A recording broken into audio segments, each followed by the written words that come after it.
नमस्कार, स्वागत है आप सभी का लोकमत हिंदी पर। मैं हूं आपके साथ मेघना सचदेवा। उमेश पाल हत्याकांड पर विपक्ष पर जमकर बरसते हुए सीएम योगी ने विधानसभा में कहा था कि माफियाओं को मिट्टी में मिला देंगे। इस माफिया को मिट्टी में मिला देंगे। यूपी की सियासत का जाना माना चेहरा अतीक अहमद वही माफिया है जिस पर राजू पाल हत्याकांड और उसके इकलौते गवाह उमेश पाल की हत्या का आरोप है। आज बात करेंगे उसी अतीक अहमद की जिसके लिए जेल मानो दूसरा घर बन गया हो, लेकिन सलाखों के पीछे रहते हुए भी उसने कैसे कई वारदातों को अंजाम दे दिया। बाहुबली अतीक अहमद पर न सिर्फ आपराधिक साजिशों को अंजाम देने का आरोप है, बल्कि उनके कई राजनेताओं के साथ संबंध भी सामने आ रहे हैं।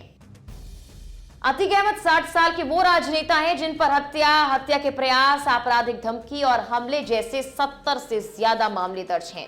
जेल में रहने के बावजूद अहमद ने 2019 में वाराणसी लोकसभा सीट से प्रधानमंत्री नरेंद्र मोदी के खिलाफ चुनाव भी लड़ा और 855 वोट हासिल किए। उत्तर प्रदेश के प्रयागराज में जनवरी 2005 में बहुजन समाज पार्टी के विधायक राजू पाल की हत्या के गवाह रहे।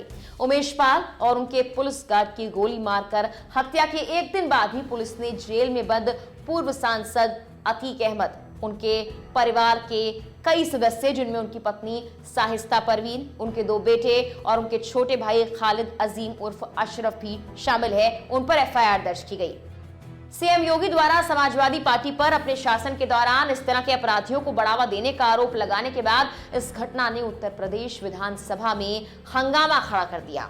मुख्यमंत्री ने अतीक अहमद जैसे माफियाओं और अपराधियों को नष्ट करने की भी कसम खाई कि जिस अतीक अहमद के खिलाफ पीड़ित परिवारों ने मुकदमा दर्ज कराया, उसके परिवार के खिलाफ, वह समाजवादी पार्टी के द्वारा पोषित माफिया है और उसकी कमर को तोड़ने का काम हमारी सरकार ने किया है। दरअसल 2016 में प्रयागराज में कृषि अनुसंधान संस्थान के संकाय सदस्यों पर हमले के मामले में वर्तमान में गुजरात जेल में अतीक अहमद बंद हैं। वो 5 बार के विधायक भी हैं। उनकी राजनीतिक यात्रा 1989 से शुरू हुई जब उन्होंने निर्दलीय उम्मीदवार के रूप में इलाहाबाद पश्चिम से विधायक की सीट जीती। अगले 2 विधानसभा चुनावों में अपनी सीट को बरकरार रखा। उसके बाद अहमद सपा में शामिल हो गए और 1996 में लगातार 4थी बार भी जीत हासिल की। 3 साल बाद वो अपना दल का हिस्सा बने और 2002 में एक बार फिर से इस सीट पर जीत हासिल की। अगले साल वो समाजवादी पार्टी में वापस आ गए और 2004 में फूलपुर लोकसभा निर्वाचन क्षेत्र से सांसद बने। भारत के पहले प्रधानमंत्री जवाहरलाल नेहरू के पास एक वक्त में यह सीट हुआ करती थी। राजनेता को पहला बड़ा झटका तब लगा जब उनका नाम राजू पाल की हत्या के मामले में आया। खबरों के मुताबिक इलाहाबाद पश्चिम सीट के लिए 2005 में हुए एक विधानसभा उपचुनाव में राजू द्वारा अहमद के भाई अशरफ को हराने के बाद यह घटना हुई थी। माना जाता है कि अतीक अहमद के परिवार के लिए बड़ा नुकसान था, क्योंकि 2004 के आम चुनावों में अतीक के इलाहाबाद से लोकसभा सीट जीतने के बाद ये सीट खाली हो गई थी। 25 जनवरी 2005 को राजू की उसके घर के पास गोली मारकर हत्या कर दी गई थी, जब वो अपने सहयोगियों संदीप यादव और देवीलाल के साथ अस्पताल से लौट रहा था।